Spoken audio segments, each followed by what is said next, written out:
हिंगोलीमध्ये आणि नांदेड तसंच परभणीमध्ये भूकंप झालेला आहे। भूकंपाने हे तिन्ही जिल्हे आता हादरलेले आहेत। तर हिंगोलीतील औंढा नागनाथसह वसमत तालुक्यामध्ये भूकंपाचे तीव्र धक्के जाणवलेत। तर परभणी आणि नांदेडमध्ये सुद्धा भूकंपाचे हादरे जाणवलेत। नांदेडमध्ये आलेल्या भूकंपाची तीव्रता ही 4.2 रिश्टर स्केल इतकी होती।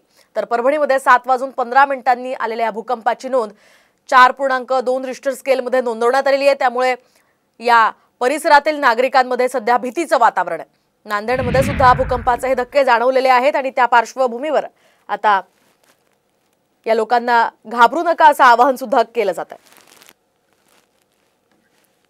आपण पाहतोय नांदेड, परभणी आणि हिंगोली या ठिकाणी हे भूकंपाचे धक्के जाणवलेले आहेत आणि त्याच पार्श्वभूमीवर आता प्रशासनाने माहिती घेतली असता साधारणतः 4.2 रिश्टर स्केलमध्ये हा भूकंप नोंदवण्यात आलेला आहे। खरं तर हिंगोलीमध्ये भूकंपाची ही पहिलीच घटना नाहीये। गेल्या 2 ते 3 महिन्यांपूर्वी सुद्धा हिंगोलीमध्ये अशीच एक घटना घडली होती।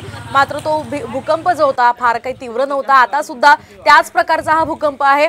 मात्र पुढे आगामी काळामध्ये आणखी तीव्र या प्रकारची घटना घडू नये यासाठी आता हे नागरिक भयभीत झालेले आहेत।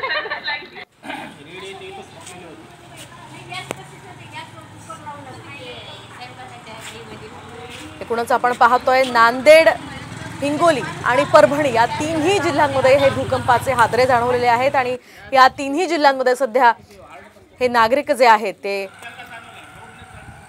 घाबरतायत आणि त्या पार्श्वभूमीवर प्रशासनाने आता त्यांना घाबरू नका असं आवाहन केलंय। मात्र